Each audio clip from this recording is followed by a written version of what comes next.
Leo pia mahakama hii imeahirisha shauri la Jamhuri dhidi ya Mheshimiwa Lissu ili mahakama iweze kupata fursa ya kutoa uamuzi mdogo. Mtakumbuka siku ya Ijumaa wakati shahidi watatu wa Jamhuri anaendelea na ushahidi wake, aliomba kutoa mahakamani video ambazo zilikuwa zimehifadhiwa kwenye memory card na flash disk kama sehemu ya kielelezo kufuatia ushahidi wake aliokuwa ameufanya na uchambuzi wa video hizo. Sasa kitendo kile kilikumbana na pingamizi la kutoka kwa Mheshimiwa Lissu, na niliwaambia siku ile Ijumaa kwamba alipinga kwa sababu kubwa 4. Sasa leo ilikuwa ni upande wa Jamhuri kuja kutoa majibu kwenye pingamizi hilo, kazi ambayo wameifanya, na mwisho wa siku mahakama imeelekeza kwamba itatumia siku ya leo na siku ya kesho kuandaa uamuzi mdogo ikiwa kielelezo hicho, zile video zitapokelewa mahakamani au hazitapokelewa. Sasa maeneo 4 ambayo yanabishaniwa, muhimu nikayakumbusha haya ambayo mahakama hii ndio inakwenda kufanya uamuzi. Kwenye hoja ya kwanza, Mheshimiwa Lissu ni hoja yake kwamba video zile, ile clip, ile video yenyewe haikuchezwa kwenye mahakama ya ukabidhi kule Kisutu. Na hoja yake anasema, na mnakumbuka Tanzania kwamba proceedings za Kisutu angalau zilikuwa zinajulikana na umma ulifuatilia ule mwenendo. Sasa Lissu anasema video zile hazikuchezwa, Jamhuri wanasema video zile zilichezwa. Kwa hiyo mahakama itapaswa kuamua kama video zile zilichezwa au hazikuchezwa. Hiyo ni hoja ya kwanza. Kwenye hoja ya pili, Mheshimiwa Lissu alikuwa hoja yake ya pili imejikita kwenye nini kinaanza kati ya vielelezo ambavyo mtaalamu anafanyiwa uchunguzi au ripoti yenyewe.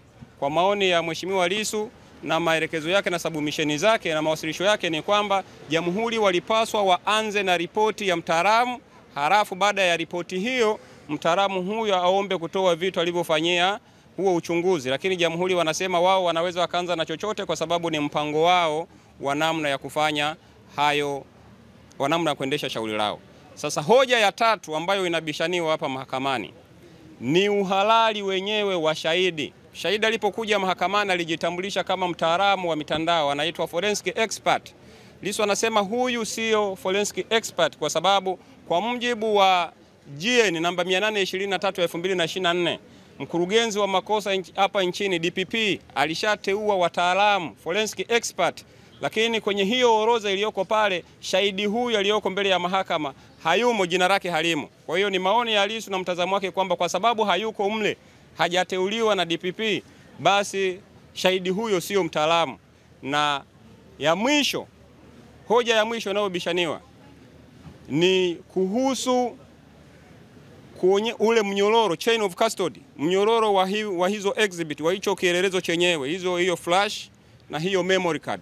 Kwa sababu kwa ushahidi uliopo na kumbukumbu zilizopo, tangia alipopokea vielelezo hivyo kutoka kwa mamlaka zilizoomba yeye afanyie uchunguzi kielelezo hicho, akafanya uchunguzi, akakamilisha kufanya uchunguzi na akarejesha vielelezo hivyo kwa mamlaka iliyokuwa imemuomba. Shahidi hakuwa amesema au hakuwa ameionyesha mahakama vielelezo hivyo baada ya kurejea kwa mamlaka iliyomuomba fanya uchunguzi alivichukua lini hadi leo au hadi siku hiyo ya Ijumaa alipoomba kuvileta hapa mahakamani. Sasa kwenye sheria kuna utaratibu wa kuandika. Unapopokea kitu unaandika tumepokea hiki kitu kwa ajili ya 1 2 3, unaandika, una sign. Halafu ukimpa mtu mwingine pia unamwambia bwana nimekukabidhi kielelezo hiki kwa ajili ya jambo fulani. Ukimpa mtu mwingine pia unasema nimemkabidhi mtu mwingine.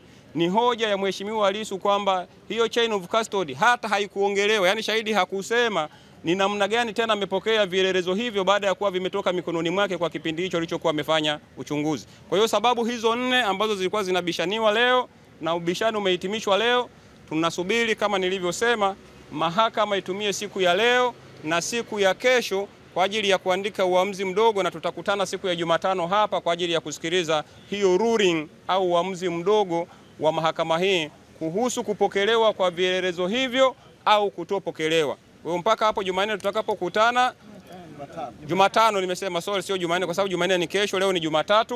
Kwa hiyo mahakama leo Jumatatu, siku iliyobaki wanafanya hiyo kazi. Kesho Jumanne wataendelea kuandika huo uamuzi, na siku ya Jumatano tutakutana hapa Mahakama Kuu kwa ajili ya kusikiliza uamuzi huo wa mahakama. Na ni saa 3 asubuhi kama kawaida, wale ambao tunakuja mahakamani tufike kwa muda huo. Asanteni sana. Ili kuwa mwanafamilia bora wa Global TV, usisahau kusubscribe, like, kushare na kucomment. Baada ya kusubscribe, bonyeza alama ya kengele ili kupata taarifa kwa kila video inayopanda Global TV Online.